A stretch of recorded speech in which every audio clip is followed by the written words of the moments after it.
জানো তো, সকলের ঘরে আছে একটি করে দশভুজা দুর্গা মা। আমার মা, তোমার মা। মায়ের আঁচলে আছে শিউলি ফুলের গন্ধ ও মহালয়ার ভোরের বাতাসে ঠান্ডা হাওয়া।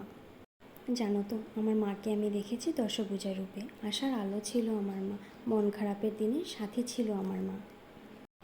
স্নেহের আঁচলে জড়িয়ে রাখতো আমার মা। রাতের বালিশ ছিল আমার মা, জাদুঘরে ছাড়ি ছিল আমার মা।